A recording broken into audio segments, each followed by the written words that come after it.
एक गांव में कल्लू नाम का आदमी रहता था। कल्लू की 4 बेटियां थी। कल्लू की बीवी रमा को फिर से बच्चा होने वाला होता है। हे भगवान, इस बार मुझे एक लड़का दे दो ताकि मैं अपना वंश आगे बढ़ा पाऊं। लेकिन तभी दाई कमरे के बाहर आती है और कल्लू को बोलती है मुबारक हो कल्लू, तुम्हें फिर से लड़की हुई है, लाओ मेरी बख्शीश। चल भाग यहाँ से बुढ़िया, एक तो फिर से लड़की हुई है, ऊपर से इनाम चाहिए है? और हाँ, इस बारे में किसी को बताया तो मैं तेरी जान ले लूंगा। कल्लू को यूं गुस्से में देख दाई वहाँ से खिसक लेती है। ये तो 5वीं भी लड़की हो गई मुझे, अब लोग तो मेरा मजाक बनाएंगे और मैं इन सब लड़कियों को कैसे पालूंगा, इनकी शादी कैसे करूंगा, इतने तो पैसे भी नहीं है मेरे पास। ऐसा कहकर कल्लू उस छोटी सी बच्ची को उठाता है और पुल पर जाकर नदी में फेंक देता है। हाँ, अब इस बला से मुक्ति मिली। उधर बच्ची नदी में गिरते ही डूबने लगती है। तभी वहाँ एक चुड़ैल मछली आती है, जिसका आधा शरीर तो चुड़ैल का और आधा शरीर मछली का होता है।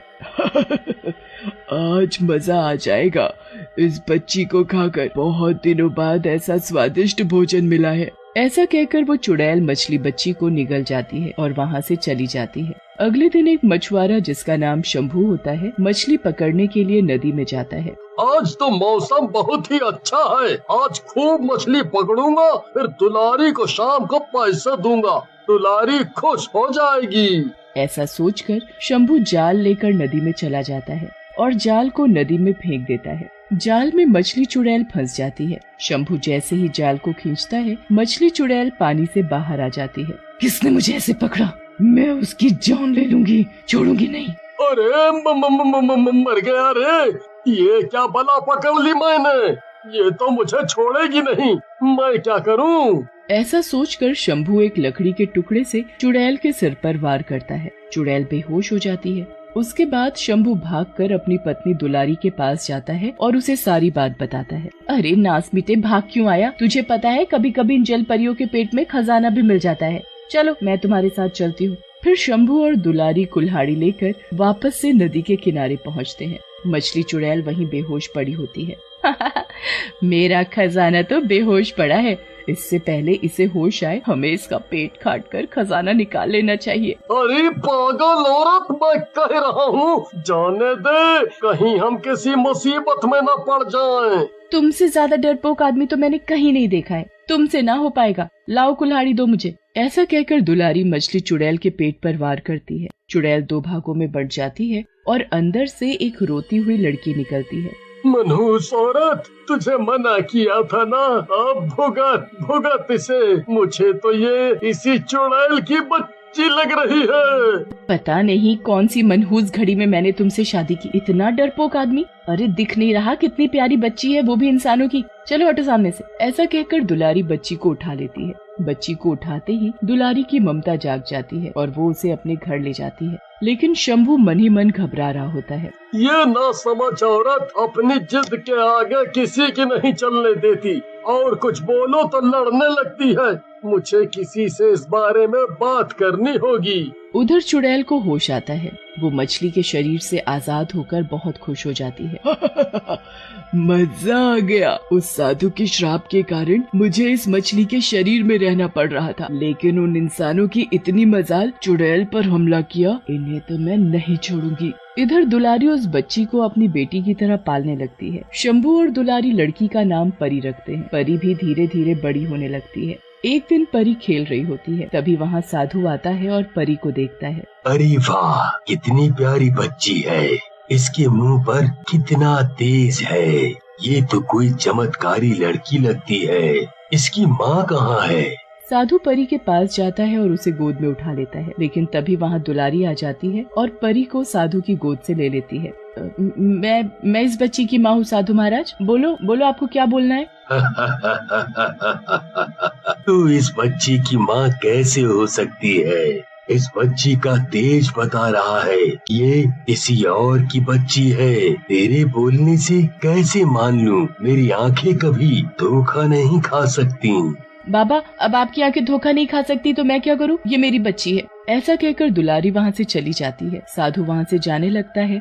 तभी वहाँ शंभू आ जाता है और साधु से बोलता है, आप सही कह रहे हैं बाबा, ये मेरी बच्ची नहीं है। दरअसल यह बच्ची हमें एक मछली चुड़ैल के पेट में मिली थी और तब से हम इसे अपनी बेटी की तरह पाल रहे हैं।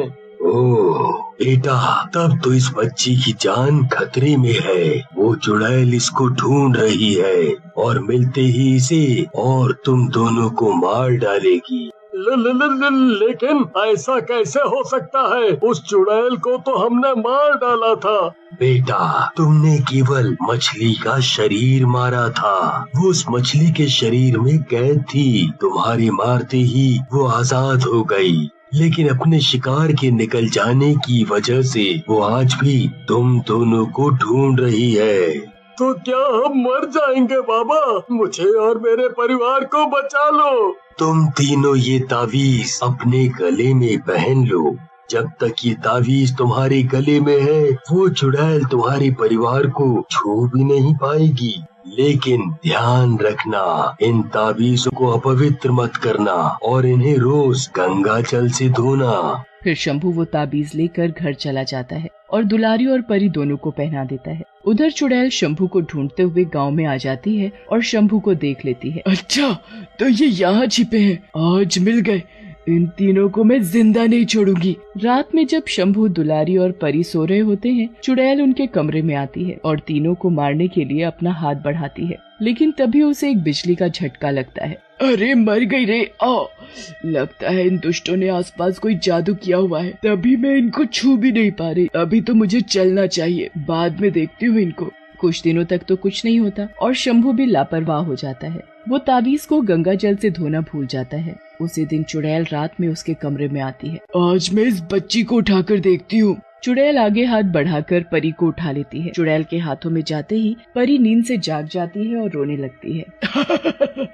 आज तू मेरे हाथ में आ गई है, पहले तुझे मारूंगी, फिर तेरे इन दोनों माँ बाप को। परी का रोना सुनकर शंभू भी उठ जाता है। चुड़ैल जी, मत मारो, इस बच्ची को मत मारो, हमें मार डालो इसके बदले में। अच्छा, बहुत प्यार आ रहा है तुम्हें इस बच्ची पर, ये देखकर मुझे अच्छा लगा। अब मैं इस बच्ची को ले जा रही। कल रात जंगल में तुम दोनों आ जाना, वहीं मारूंगी तुम दोनों को एक साथ। ऐसा कहकर चुड़ैल वहाँ से चली जाती है।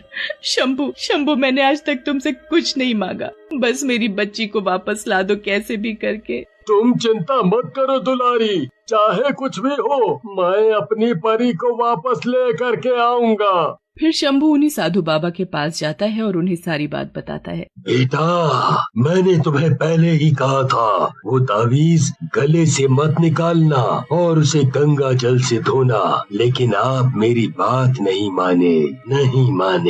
बाबा मुझसे गलती हो गई, लेकिन अभी मेरी परी, मेरी बच्ची की जान बचाओ, बदले में चाहे मेरी जान ले लो। मेरी पत्नी का रो रो कर बुरा हाल है बाबा, बुरा हाल है।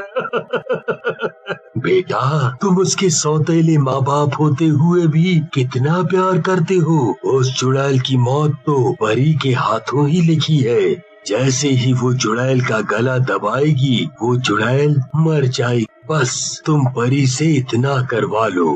फिर साधु के समझाने पर शंभू वहाँ से चल पड़ता है और दुलारी को साधु के द्वारा कही सारी बात बताता है, जिसे सुनकर दुलारी बोलती है, अगर उस दुष्ट चुड़ैल की मौत परी के हाथों लिखी है तो वो ही उसे मारेगी। अब हम चलते हैं जंगल। फिर दुलारी और शंभू जंगल की ओर जाते हैं। जंगल में चुड़ैल उनका इंतजार कर रही होती है।